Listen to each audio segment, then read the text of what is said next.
तो साथियों, कर्म को त्याग कर कहीं भाग जाने की आवश्यकता है नहीं। कर्म करो, पर यह भी ध्यान रहे कि परमात्मा की प्राप्ति का जो मार्ग है वो छूट ना जाए। और ये जो मनोविकार हैं, इन मनोविकारों को भी कोई छोड़ नहीं सकता, क्योंकि मन इन षड्विकारों से ही बना है। जैसे 5 तत्वों से ये शरीर बना है, उसी प्रकार इन षड्विकारों से ही तो मन का निर्माण हुआ है। क्रोध मन में ही आता है, काम मन में ही आता है, ईर्ष्या मन में ही जगती है, द्वेष मन में ही आता है, लोभ मन में ही आता है। तो आप मोह को खत्म नहीं कर सकते, आप क्रोध को खत्म नहीं कर सकते, आप काम को खत्म नहीं कर सकते। क्यों नहीं कर सकते? क्योंकि क्रोध यदि खत्म हो गया तो जीवन में अनुशासन भी खत्म हो जाएगा, भय भी खत्म हो जाएगा। स्वार्थ भी बुरा नहीं है, स्वार्थी कौन नहीं है? कोई कम स्वार्थी है, कोई अधिक स्वार्थी है, पर स्वार्थ उतना ही अच्छा है जितने में किसी का कोई अहित ना हो, किसी को कोई ठेस ना पहुंचे। काम समाप्त नहीं हो सकता, क्योंकि काम इस सृष्टि का बीज है। फिर ये मनुष्य अकामी कैसे हो सकता है? लेकिन कामनाओं के रहते हुए भी बिल्कुल अनासक्त होकर के रहना चाहिए। जैसे जल में कमल का फूल रहता है, वो रहता तो जल में है पर वो भीगता नहीं है।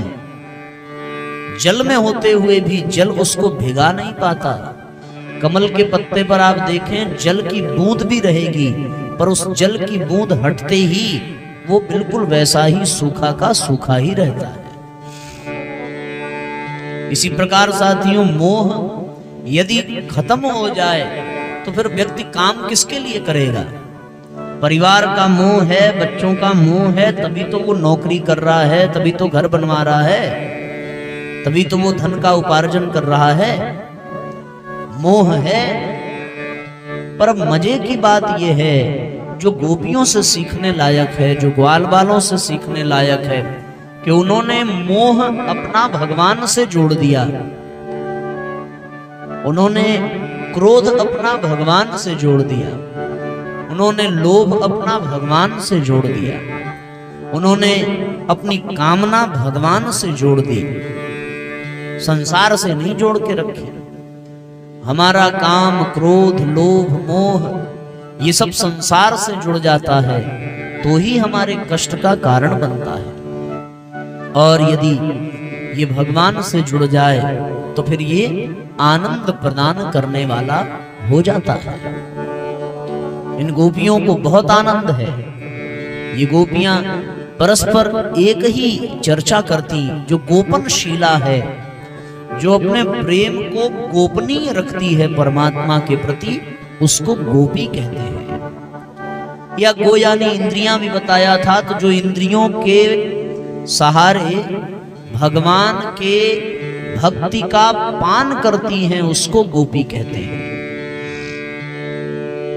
और इन गोपियों ने अपने मन में भगवान को बसाया, तो इन गोपियों का मन भगवान में लगे, इनमें जो विकार हैं वो भगवान से जुड़ जाएं, इसलिए भगवान माखन चोरी की लीला करते हैं। तो ऋषियों ने माखन को मन बताया है। माखन चुराना यानी गोपियों का, ग्वाल बालों का मन चुरा लेना। और जब मन भगवान चुरा लेंगे तो फिर उन मन के भीतर रहने वाले विकार भी भगवान समाप्त करेंगे या उसको अपने से जोड़ लेंगे। देखो, जीव की पूर्णता और जीव का कल्याण केवल और केवल भगवान से ही जुड़ने में है। भगवान के अतिरिक्त वो कहीं जुड़े तो उसका कल्याण नहीं है। लेकिन अगर वो भगवान से जुड़ जाए तभी जाकर के उसका कल्याण हो जाता है। उदाहरण के लिए, आप किसी पौधे में खिले हुए गुलाब को देखें तो वो गुलाब खिल तो गया, अपने आप में वो गुलाब है भी, लेकिन अभी उसका कल्याण नहीं हुआ। उसका कल्याण कब माना जाएगा? अच्छा चलो, कोई माली उस गुलाब को तोड़ ले तो अब उसके कल्याण की संभावना बढ़ गई, पर कल्याण हुआ नहीं। या फिर ना तोड़े, भंवरे आवे उसके रस को लेकर के उड़ जाए, कोई उसको तोड़े ना और वो पौधे में लगा लगा ही सूख जाए या झड़ जाए, तो उसका कल्याण हुआ नहीं हुआ। अंत हो गया लेकिन कल्याण नहीं हुआ। हाँ, अगर कोई माली उसको तोड़ ले तब उसके कल्याण का मार्ग कुछ बन जाता है।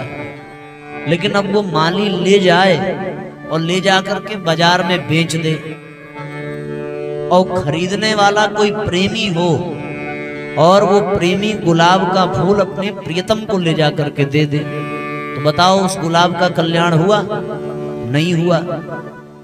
लेकिन अगर उसी गुलाब को कोई भक्त खरीद ले और उस भक्त ने उस गुलाब को लेकर भगवान के पास चला जाए, अगर वो गुलाब भगवान के चरणों तक पहुंच जाए, तो अब बताओ कल्याण हुआ कि नहीं हुआ? यही उसका कल्याण है। इसके अतिरिक्त वो किसी भी काम में लगे तो बड़ा सुंदर एक पंक्ति माखनलाल द्विवेदी ने लिखी है कि चाह नहीं मैं सुरबाला के गहनों में गूंथा जाऊं, चाह नहीं प्रेमी में माला के बिंद प्यारी को ललचाऊं। एक पंक्ति है कि पुष्प की पुकार है कि मुझे तुम उस पथ पर देना फेंक, राष्ट्र के बलिदान के लिए जिस पथ जाएं वीर अनेक। एक पुष्प की चाह है, तो फूल का कल्याण भी कहां हो रहा है? या तो भगवान के चरणों में पहुंच जाए तब, और या भगवान का काम करने वालों के चरणों में पहुंच जाए तब। लेकिन जरा विचार करने की बात है, और विचार ये करो कि अगर फूल अकेला है तो वो तो भगवान के चरणों में ही जाएगा, पर अगर कई सारे फूल मिल जाएं और उन फूलों को जोड़कर कोई व्यक्ति उसकी माला बना दे, तो माला भगवान के चरणों में नहीं पड़ती, माला तो भगवान के हृदय तक पहुंच जाती है। तो वो फूल और भी अधिक भाग्यशाली बन जाता है जो भगवान के हृदय तक पहुंच जाता है।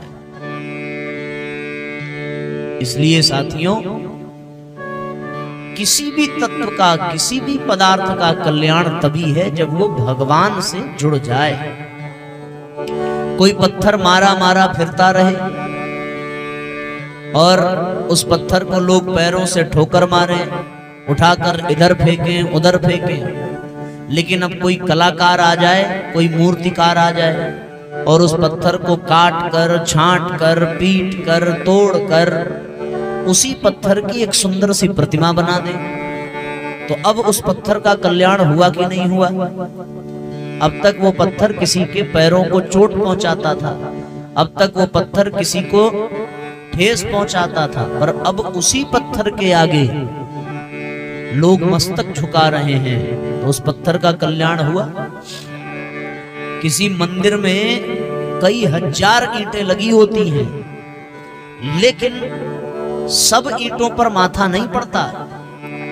माथा कौन सी ईंट पे पड़ता है? जो भगवान की चौखट पे लगी होती है। ईंट तो सब भगवान के लिए लगे, सब मंदिर के लिए लगे, लेकिन उन सब में सबसे मूल्यवान ईंट अब कौन सी हो गई? जो भगवान के ठीक सामने चौखट पे लगी है, तो उसका ज्यादा कल्याण हो गया। इसीलिए भगवान ये चाहते हैं कि अब हम यहाँ आए हैं और ये जो गोपियां हैं, ये जो ग्वाल बाल हैं, ये हैं कौन? भागवत में इसमें वर्णन आता है कि ये सारी गोपियां, ये सारे ग्वाल बाल, ये जन्म जन्मांतरों से भगवान को प्राप्त करने के लिए बड़ी कठोर साधना कर रहे हैं। इन गोपियों ने बहुत कठोर साधनाएं की हैं, कई जन्मों से परमात्मा को प्राप्त करने के लिए ये अपने आप को तपा रहे हैं, ये अपने आप को साध रहे हैं और परमात्मा को पाने के लिए जन्म जन्मांतरों से इनकी साधना नित्य प्रति चल रही है। ऐसे में भगवान की प्राप्ति के लिए जन्म जन्मांतरों से जब ये सब गोपी ग्वाल निरंतर प्रयत्न कर रहे हैं, तब परमात्मा ये विचार करते हैं कि इनका कल्याण तो तभी है जब इनका मन हमारे से जुड़ जाए, और जैसे ही इनका मन परमात्मा से जुड़ जाएगा वैसे ही इनका कल्याण हो जाएगा।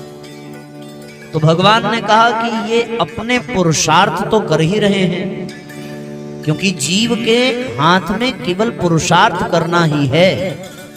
पुरुषार्थ तो वो जीव कर सकता है, लेकिन सफलता उसको कब मिलती है? सफलता उसको तब मिलती है भैया जब उस पर भगवान की कृपा हो जाती है। दोनों तरफ से बात बनती है, एक तो जीव का अपना पुरुषार्थ और दूसरे भगवान की कृपा, तब ये संयोग बनता है, तब ये भाग्य बनता है। तो गोपियों के रूप में वो ऋषि महर्षि तपस्या कर रहे हैं, वो परमात्मा को पाने की कामना कर रहे हैं, पर अब भगवान के मन में ये आ गया कि अब इनका कल्याण हो जाना आवश्यक है, और इनका कल्याण करने के लिए परमात्मा ने कृपा करने की ठानी, और कृपा करने के लिए उनको सबके पास जाना पड़ेगा, क्योंकि स्थूल रूप में हैं। तो उन्होंने क्या किया? उन्होंने सबसे अच्छा माध्यम क्या बनाया कि आप किसी को प्रेम करो तो उसका ध्यान कम आकृष्ट होता है, लेकिन आप किसी को परेशान करो तो वो आपको कभी नहीं भूल सकता। अगर आप किसी को उधार दे दो तो संभव है वो आपको भूल जाए, और किसी से उधार ले लो तो वो जीवन भर नहीं भूल सकता। भगवान क्या कहते हैं कि अगर हम इनको कुछ दें तो ये मनुष्य स्वभाव के नाते भूल ही जाएंगे, इसलिए अच्छा ये होगा कि हम इनसे कुछ लेना शुरू करें। और लेने का भाव करते हुए भगवान माखन चुराने का क्रम प्रारंभ करते हैं। भगवान के माखन चोरी की लीला बड़ी अद्भुत है। और माखन चुराने के लिए भगवान ने क्या किया? माखन चुराने के लिए भगवान ने सबसे पहले एक मंडली का गठन किया। एक बार भगवान ग्वाल बालों के साथ बढ़िया खेल रहे थे, और जैसे ही भगवान खेल रहे थे तो भगवान के दिमाग में ये आया कि एक दिन आगे चल करके हमें गोवर्धन उठाना पड़ेगा, एक दिन आगे चल करके हमको कंस से वध करना पड़ेगा, और हमारे साथी हमारे सहयोगी ये ग्वाल बाल ही बनेंगे, और ये बड़े दुबले पतले बड़े कमजोर हैं। तो पहले तो इनको तैयार करने की आवश्यकता है। भगवान ने पूछा कि तुम लोग खाते पीते नहीं हो क्या? ग्वाल बालों ने कहा कि कन्हैया हम तुम्हारे जैसे अमीर तो नहीं हैं, तुम तो राजा के बेटे हो, तुम्हारे यहाँ तो बहुत माखन मिश्री मिलता है, हमारे यहाँ हमने गौएं उधार ले रखी हैं, उनकी सेवा करते हैं, उसके बदले जो मिल जाता है वो ग्रहण करते हैं, और उसमें भी बहुत सारा कंस के यहाँ भिजवाना पड़ता है, क्योंकि कंस जो है कर के रूप में सब मांग लेता है। तब भगवान ने कहा कि अपने अधिकार को मांगने से नहीं पाया जा सकता, उसको पाना है तो चोरी करनी पड़ेगी। उन ग्वाल बालों ने पूछा कि प्रभु चोरी क्यों करनी पड़ेगी? आपके पास तो माखन मिश्री की कोई कमी नहीं है, चोरी कर। भगवान ने कहा कि ऐसा है बेटा कि ईमानदारी के भोजन में वो स्वाद नहीं मिलता जो चोरी करके मिलेगा। तो तुम एक काम करो। बोले क्या? बोले आज से चोरी करना प्रारंभ। ग्वाल बालों ने कहा हमने तो कभी नहीं की है। भगवान ने कहा हम सिखाएंगे, और चोरी करने की तैयारी भगवान करते हैं, उनको ट्रेनिंग भी देते हैं। और जिस मंडली का गठन किया उसका नाम रखा चौर्य विद्या प्रसारण मंडली। कौन सी मंडली बनाई? चौर्य विद्या प्रसारण मंडली। और उन सबको चोरी करने के पैंतरे भगवान ने सिखाए, और योजना ऐसी बनाई कि जितने भी लोग हैं ग्वाल बाल उनकी टीम में, उन सबके ही घर में चोरी करनी है। तो जिसके घर में चोरी करनी होती थी उसी के घर वाले से पूरी जानकारी भगवान मंगा लेते कि मटके कहाँ रखे हैं, माखन कब बनता है, इसको कहाँ छुपा कर रखा जाता है, घर में सब लोग बाहर कब जाते हैं, अंदर कब आते हैं, किस रास्ते से आते हैं, भागने का रास्ता कौन सा है। बड़ी विधिवत चर्चा हुई है और फिर योजना बनी चोरी करने की। सबको अलग अलग जिम्मेदारी भी दी गई और ये आश्वासन दिया गया कि माखन सबको बराबर मिलेगा। भगवान ने चोरी करना प्रारंभ किया तो एक झटका तो ऐसा भगवान ने लगाया कि एक बार सब मिलकर के गए चोरी करने और भगवान के साथ जितने भी उनके सखा थे वो सब भी साथ में गए।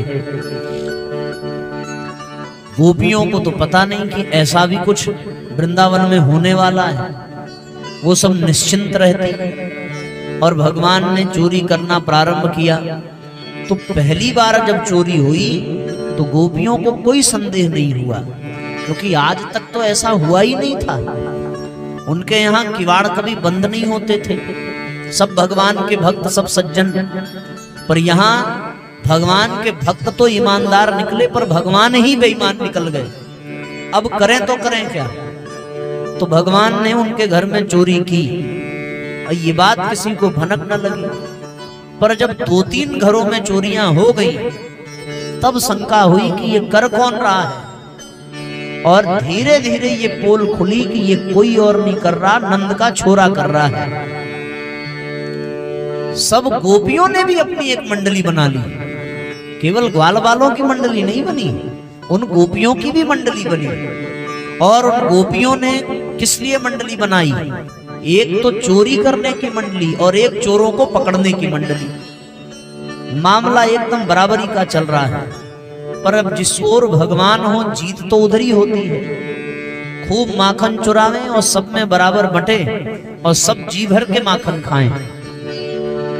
तो एक बार क्या हुआ कि गोपियों ने जाकर के यशोदा मैया से शिकायत कर दी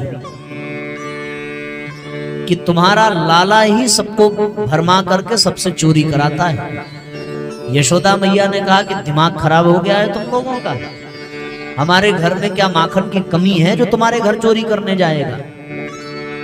गोपियों ने कहा कि हम किसी दिन रंगे हाथ पकड़ के ले आएंगे। यशोदा ने कहा कि रंगे हाथ पकड़ के ले आना तभी हमें भरोसा होगा। वो घर में तो माखन खाता नहीं है, हम इतनी बार खिलावें, और वो बाहर क्यों खाएगा। एक गोपी ने कहा बाहर ही खा के आता है तो घर में खाने की जरूरत क्या है। यशोदा ने कहा कि पकड़ करके ले आना तब मानेंगे। अब ये बात आई गई हो गई। 2-3 दिन के बाद एक गोपी के घर में बड़ी जबरदस्त चोरी हुई। सारे भगवान ने माखन खाए, खुद भी, ग्वाल बालों को भी बांटा और मटके तक फोड़ दिए। कृष्ण भगवान ने कहा कि यार माखन चुराने और खाने में मजा नहीं आ रहा है, कुछ नया होना चाहिए, कुछ ऊंचा होना चाहिए। और कुछ नया करने में एक ही बात सूझी, एक काम करो इनके मटके भी फोड़ो तब और आनंद आएगा। अब सारी गोपियां समूहबद्ध होकर यशोदा के पास पहुंची कि यशोदा रानी आज तेरे लाला ने फिर माखन खाया। यशोदा ने कहा कि एक काम करो, तुम सब शिकायत करने बार बार आ जाती हो, जितना माखन खाया है उतना माखन हमारे यहाँ से ले जाना, बहुत माखन है। गोपियों ने सोचा है तो बात बिगड़ जाएगी। अब वो चोरी करने आता है तो हम तो उसको देख नहीं पाते, और जब तक चोरी नहीं करता था तब तक बराबर दर्शन होते थे, लेकिन जब से चोरी करने लगा है तब से आंखें नहीं देखती, बस केवल मन की आंखें ही उसको देखती हैं। अब जरा इन आंखों को भी तृप्त कर लिया जाए, इसलिए वो सब संगबद्ध होकर आई। यदि हम शिकायत करेंगे तो यशोदा बुलाएगी, बुला करके डांटेगी तो हमें नंद नंदन के दर्शन होंगे, और जब वो डांट सुनने से रोने लगेंगे तो हम ही उनके पास जाकर उनको अपनी गोद में लेंगे, उनको प्यार करेंगे, लाड़ लड़ाएंगे, आंसू पोंछेंगे, और इसी बहाने उनके साथ रहने का अवसर मिलेगा। तो भगवान तो सर्वांतर्यामी हैं। उनने कहा माखन सब खा लिया। यशोदा ने कहा हमारे पास से ले जाना, बल्कि उसका दुगना ले जाना। गोपियों ने कहा कि यशोदा रानी माखन केवल खाए तो भी कोई दिक्कत नहीं है, क्या वो छोरा हमारा नहीं है, हमारे गांव का है, वो भी हमको अपना ही लगता है। पर दिक्कत की बात यह है कि वो केवल अकेले नहीं खाता, वो सारे ग्वाल बालों को भी खिलाता है। अब तो यशोदा मैया बहुत प्रसन्न हो गई, बोले भगवान करे ऐसा पुत्र सबको मिले कि जो अकेले न खाए, अकेले जो खाए वो तो चोर कहलाता है, बांट करके जो खाए वो तो राजा है, वो तो भगवान ही है, भगवान ऐसा पुत्र सबको दे। गोपियां फिर सोची ये वाली भी दाल नहीं गली। फिर उन्होंने कहा केवल ग्वाल बालों को खिलावे तो भी बात समझ में आती है, लेकिन मैया वो बंदरों को भी बुला करके खिलाता है। तब तो यशोदा झूम गई, बोले हाय हाय कितना भगवान ने सद्गुण दिया है मेरे लाला में कि अकेले नहीं खाता, बांट कर खाता है। और देखो तो सही कि पशु पक्षियों को भी बांट करके खा रहा है। गोपियों तुमको तो शिक्षा लेनी चाहिए, तुम सब अकेले अकेले ही खाती हो इसीलिए रोती हो, बांट करके खाओ। अब गोपियां सोचती हैं अपना तो बांटती नहीं है, हमारा बट रहा है तो इसको शिक्षा सूझ रही है। फिर गोपियों ने कहा कि अब क्या करें। फिर सोचते सोचते उन्होंने कहा अच्छा बंदरों को भी खिलाए तो कष्ट की बात नहीं, हमारे मटके तक फोड़ देता है। यशोदा मैया ने कहा कि ये तो बड़ी गड़बड़ बात है, मटके तक फोड़ देता है। अच्छा तुम सब जाओ, एक काम करना, उसको पकड़ करके रंगे हाथ ले आना, ताकि मैं रंगे हाथ पकड़ूंगी तो कस के पिटाई करूंगी। अभी तुम्हारा जो नुकसान हुआ है वो हम पूरा कर देते हैं। आज गोपियां फिर निराश हो गई, भगवान का दर्शन नहीं हुआ। अब सब यमुना के किनारे जब जल भरने जाएं तो आपस में चिंतन करती कि क्या किया जाए, कैसे किया जाए, कैसे उनका दर्शन हो। तो कुछ गोपियां तो माखन बना करके जल्दी से द्वार पर रख देती कि दरवाजे पे माखन दिखेगा तो हमारे यहाँ आएगा। लेकिन भगवान तो उनकी मर्जी अपनी अलग। अब आज दोपहर में एक गोपी के यहाँ चोरी करने की योजना बन गई और उसी के घर के एक बच्चे से सारी पोल भगवान ने ले ली कि जब से गांव में चोरियां हुई हैं तब से हमारी माताएं, हमारी काकियां मटके को ऊपर बांध के रखती हैं। और एक गोपी तो इतनी चालाक कि ऊपर घंटी भी बांध दी कि अगर मटका हिला तो घंटी से आवाज आएगी। भगवान ने कहा कोई बात नहीं। अब सब पहुंचे, भगवान के सारे सखा, श्रीदामा भी पहुंच गए, मधुमंगल भी पहुंच गए, स्तोक भी पहुंच गए, मनसुखा भी पहुंच गए। और भगवान और ग्वाल बाल सब छोटे छोटे, मटकी बहुत ऊपर। और ऐसी प्लानिंग बनाई कि एक के ऊपर एक खड़े हुए। पहले तो मनसुखा खड़ा हुआ, उसके ऊपर श्रीदामा, उसके ऊपर मधुमंगल, उसके ऊपर स्तोक खड़ा हुआ, फिर सबके ऊपर नंद बाबा का लड़का खड़ा हुआ। और जैसे ही माखन के मटके पर घंटी बजी, घंटी लगी देखी, भगवान ने कहा घंटी सुन ध्यान से, हम यहाँ आए हैं माखन चुराने। घंटी ने कहा जी प्रभु। फिर उसने कहा, फिर भगवान ने कहा कि हम यहाँ माखन खाएंगे। घंटी ने कहा जी प्रभु। फिर भगवान ने कहा कि तेरी तरफ से आवाज नहीं होनी चाहिए। घंटी ने कहा जी प्रभु, बिल्कुल आवाज नहीं होगी, आप तो बस चुराओ। भगवान ने क्या कहा कि हम यहाँ आए हैं माखन चुराने और हम इसमें से माखन चुराएंगे, तुम आवाज मत करना। घंटी ने सारी बात मान ली।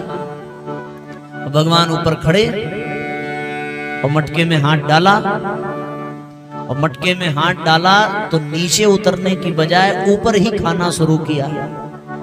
और जैसे ही भगवान ने खाना शुरू किया वैसे घंटी बज गई। घंटी से पूछा क्यों बज रही है? बोले प्रभु आप भोग लगाओ और हम न बजे तो हमारे रहने का मतलब क्या? हम तो बने ही इसलिए हैं कि आप भोग लगाओ तो हम बजे। तो भगवान ने तुरंत अपने मुंह में खाने की बजाय नीचे के लोगों को देना शुरू किया। तो थोड़ा तो भगवान खा ही लिए थे, अब उंगलियों में थोड़ा बचा तो वो मधुमंगल को मिल गया। फिर मधुमंगल खावे तो उससे भी जो थोड़ा बचा वो श्रीदामा को मिला, और उसके भी नीचे जो मनसुखा था अंत में सबसे कम उसी को मिला। उसने नीचे से आवाज लगाई, कन्हैया बेईमानी हो रही है अपनी मंडली में, सबसे ज्यादा भार मेरे ही ऊपर है, मैं सबसे नीचे हूं, हमारे ऊपर 3-3 चढ़े हो और माखन इतना सा आ रहा है। और इतने में घंटी की आवाज और ग्वाल बालों की आवाज सुन करके 2-3 गोपियां दौड़ती दौड़ती आई और ऐसी हड़बड़ी मची कि सब तो गिरे और भागे, पर पकड़े कौन गए? भगवान ही पकड़े गए। अब तो 8-10 गोपियां आ गई और सबने भगवान को घेर लिया। भगवान कहते हैं कि अच्छा हम आज के बाद चोरी करेंगे नहीं, पर तुम ना मैया से शिकायत मत करना। गोपियों ने कहा ठीक है नहीं करेंगे, पहले नाच के दिखाओ। अब भगवान उनके चक्कर में नाचने का, नृत्य करने का ऐसी अद्भुत लीला करते कि वो गोपियां देखती ही रह जाती। और भगवान जब नृत्य करने लगे तो भगवान को देखकर वो इतना मंत्रमुग्ध हो गई, इतना मंत्रमुग्ध हो गई कि मानो उनकी समाधि लग गई। नाचते नाचते भगवान कब उनके बीच से निकल गए उनको पता तक नहीं चला। और जब उनकी चेतना वापस आई तो देखा कि चारों ओर माखन छिटका है, पर माखन चुराने वाला कहीं नहीं बैठा है। सब आपस में मुस्कुराती, सब आपस में खिलखिलाती कि आज तो बहुत मजा आया, पर कभी पकड़ना भी जरूरी है, नहीं तो इसका मन बढ़ जाएगा। और ऐसी संयोग ऐसा बना कि एक दिन भगवान सच में पकड़े गए। अब की बार नाचने के लिए नहीं कहा, और भगवान का हाथ पकड़कर वो गोपी घूंघट काट करके बड़ी जोर से नंद बाबा के घर की ओर बढ़ी। अब भगवान पकड़ गए, भाई चोरों के जो मुखिया हैं वही पकड़े गए। और चोरों के मुखिया ही जब पकड़े गए तो सारे चोर परेशान कि अगर एक पिटेगा तो सबकी शिकायत होगी, सब पिटेंगे, सब भगवान के पीछे पीछे। भगवान ने इशारा किया तो जो गोपी भगवान को पकड़ के ले जा रही थी ना, उसका देवर भी भगवान की मंडली में था। भगवान ने देवर को अपने पास बुलाया इशारा कर, ए भाई सुन यहाँ आ जा जल्दी। और गोपी से भगवान ने कहा, काकी देखती हो हाथ कितना कमजोर, छोटा और पतला है, एक काम करो ना, ये वाला छोड़ करके ये वाला पकड़ लो। अब वो बेचारी घूंघट बनाए, उसको तो पीछे कुछ दिखे ना, और जैसे उसने हाथ छोड़ा वैसे भगवान ने उसके देवर का हाथ उसको पकड़ाया और भगवान दूसरे रास्ते से बड़ी जोर से भगे यशोदा मैया के पास। जाकर के भगवान सीधे मैया की गोद में और मैया के गालों को सहलाकर, मैया मैया ये ना गांव छोड़ करके चले जाना चाहिए। मैया ने पूछा क्या हो गया लाला? गांव की सब गोपियां हमारे ही पीछे पड़ी रहती हैं। अच्छा एक बात बताओ, मैं आज सुबह से कहीं गया? मैया ने कहा नहीं बेटा तू तो कहीं नहीं गया, मैं तेरी गोद में बैठा हूँ। हाँ मैया। तो बता मैं किसी के घर में माखन चुरा सकता हूँ? मैया ने कहा बिल्कुल नहीं। देखना अभी सब आएंगी शिकायत लेकर के और यही कहेंगी कि मैं उनके घर में माखन चुराने गया था। इतना झूठा तो मैंने इस संसार में किसी को नहीं देखा जितनी ये गोपियां हैं, न जाने इनको हमसे क्या बैर है। मैया ने भी कहा कि आने दे, आज हम भी शिकायत सुन सुन करके पक गए हैं लाला, चिंता की बात नहीं है, अगर आज सच में आ गई तो वो पिट करके जाएंगी। भगवान माँ की गोद में लेटे हैं, तिरछी निगाह से दरवाजे की ओर देख रहे हैं कि अब मंडली घुसने वाली है। इतने में 2-4 गोपियां और वो अपने देवर की कलाई पकड़ करके घूंघट काट कर अंदर घुसी, आंगन में आई और घूंघट उठाए बिना ही जोर जोर से कहती, यशोदा देख प्रमाण तेरे लाला को पकड़ करके ले आई। यशोदा ने कहा मेरे लाला को पकड़ के ले आई? मनी मन सोचती मेरे लाला को तो मैं आज तक नहीं पकड़ पाई, और ये कहती मेरे लाला को पकड़ के ले आई। तो यशोदा ने कहा कि सुन जरा सा घूंघट उठा के तो देख। गोपी ने उठाए घूंघट और लाला को देखा मैया की गोद में। फिर सोचने लगी कि फिर मैं किसको पकड़ के ले आई। और पीछे मुड़ करके देखा, अपने ही देवर का हाथ पकड़ के ले आई। यशोदा ने ताने मारे, इतना प्रेम करती है देवर से तो घर में हाथ पकड़ती, यहाँ पकड़ने की क्या जरूरत थी, पूरे गांव में लेके टहल रही है। और ऐसी जोर से लजाई बेचारी कि खींच करके एक तमाचा अपनी देवर को मारा, देवर एक तरफ गिरा और वो गोपी घूंघट काट के बड़ी जोर से भागी। भगवान खूब मजे की लीला करते हैं। अब इन लीलाओं में होता क्या, अब बताओ, ऐसे अगर किसी को परेशान करो तो क्या वो कभी भगवान को भूल पाएगा? तो भगवान चतुर्भुज रूप में दर्शन दे देते तो वो भूल जाते, कुछ भी कर लेते लेकिन याद न करते। पर इन लीलाओं के कारण अब उन गोपियों के मन में हमेशा गुस्सा भी आती तो कृष्ण के ऊपर, मोह भी आता तो कृष्ण के ऊपर, ईर्ष्या भी होती किसी गोपी से तो कृष्ण के लिए ही होती। और आप विश्वास करो, एक बार यमुना के किनारे सब गोपियां बैठ करके आपस में चर्चा करती। क्या चर्चा करती कि हमारे घर आया तो इतना माखन चुराया, हमारे घर आया तो इतनी देर चुराया, हमारे साथ तो उसने नृत्य भी किया, हमारे साथ तो उसने ढेर देर तक बातें की। पर एक गोपी उसमें ऐसी रहती, वो बिल्कुल मुंह बना करके बैठी रही। उसका मन जो है बड़ा संकोच में पड़ा रहा। सब अपने घर की हाल बताते पर वो अपने घर का हाल ना बताती। तो सब ने उससे भी पूछा कि भाई सब बोल रहे हैं, तू भी तो बता, तुम्हारे घर में क्या हुआ? तो वो थोड़ी शर्मा करके उसने कहा कि नहीं नहीं, मैं नहीं बताऊंगी, तुम लोग किसी को बता दोगे तो बड़ी बेइज्जती हो जाएगी। गोपियों ने कहा कि अरे चिंता की कोई बात नहीं है, यहाँ हम हैं और हम किसी से नहीं कहेंगे। उसने कहा नहीं, हमें भरोसा नहीं होता, पहले तुम कसम खाओ। बोले यमुना मैया की कसम हम किसी से नहीं कहेंगे। तो उसने कहा अच्छा ठीक है, मैं बताती हूँ, पर ध्यान रखना किसी से कहना मत। बार बार कहने पर उसने बताना प्रारंभ किया कि एक बार पता है क्या हुआ? हुआ ये कि हम सोए थे खाट पर और इनके साथ सोए थे अपने श्रीमान जी के। तो कुछ गोपियों ने कहा, बोले इसमें कौन सी शर्माने की बात है, तो सब सोते हैं।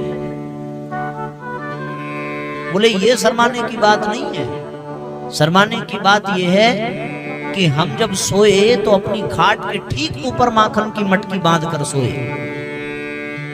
बोले इसमें कौन से शर्माने की बात है, सभी बांध के सोते हैं। बोले ये भी शर्माने की बात नहीं है, बात शर्माने की ये है कि अब ये कन्हैया अपनी मंडली के साथ हमारे घर आ ही गया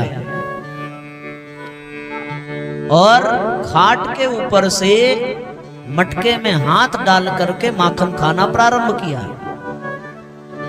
जब माखन खाने की चपर चपर की आवाज आई तो मेरे आंख खुले और मेरी आंख खुली तो आंख खुलते ही सब ऐसे जोर से भागे कि सारी मटकी नीचे फूट के गिरी और पूरे कमरे में, पूरे जमीन पर माखन माखन ही फैल गया। हमने सोचा कि हम झटके में उठें और उठ करके पकड़ें, पर मैं इतनी तेज और इतनी जोर से उठी कि हमारे उठने से हमारे ये लगे जोर जोर से चिल्लाने।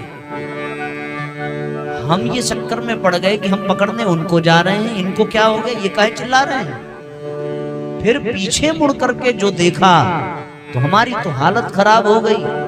और हुआ ये कि इन सबों ने माखन चुराने से पहले हमारे बाल और इनकी मूंछ आपस में बांध दी थी। मैं उठी तो इतनी जोर से इनकी मूंछ में दर्द हुआ कि तुम पूछो मत। बोले अच्छा इसलिए शर्मा रही थी, इसमें तो कोई शर्म की बात नहीं है। बोले शर्म की बात इसमें नहीं है, हमने मूंछ और बाल को छुड़ाने की बहुत कोशिश की, सारी कोशिशें बेकार हो गई। फिर ये निर्णय हुआ कि अब तो इसको काटना पड़ेगा। पर समस्या ये हो गई कि हम दोनों लड़ पड़े, वो कहे हम मूंछ नहीं कटाएंगे, हम कहे हम बाल नहीं कटाएंगे। अभी हम ब्यूटी पार्लर से स्ट्रेट करवा करके आए, वो बोले हम अभी मूंछों पे ताव दे के आए, वे कैसे कटवा दें। फिर ये हुआ कि चलो अच्छा छूटना छुड़ाना तो है ही है, थोड़ी मूंछ कटे थोड़े बाल कटे इस पर तय हुआ, पर कटे कैसे, उसके लिए तो चाकू ले आना पड़ेगा। और पता है चाकू लाने जाए कौन, जाना तो अकेले संभव नहीं है। तो हमने श्रीमान जी से कहा कि अब आप भी उठिए और हमारे साथ रसोई में चलिए। मैं इतनी शर्माई कि पूछो मत। पर इतने ही खेल में काम नहीं बना, जमीन पे गिरा था माखन। हम दोनों उठे और जैसे ही जमीन पे पैर पड़ा ऐसे फिसले कि बार बार उठते बार बार फिसलते। इतने फेरे तो हमने शादी के मंडप में नहीं लिए जितने माखन गिरने से जमीन पर मूंछ और बाल के बंधने से ले लिए। फिर जैसे तैसे जाकर के बाल कटे और हम एक दूसरे से मुक्त हुए। तो भगवान ऐसी अनेकों लीलाएं करते और उसके पीछे का सार केवल इतना ही रहता कि भगवान केवल और केवल अपने भक्तों का मन चुराना चाहते हैं कि एक बार यदि इन भक्तों का मन चुरा लिया और इनका मन यदि हमारे वश में हो गया और इन्होंने अपने मन को हमें समर्पित कर दिया तो फिर इस संसार में इनके सारे बंधन समाप्त हो जाएंगे।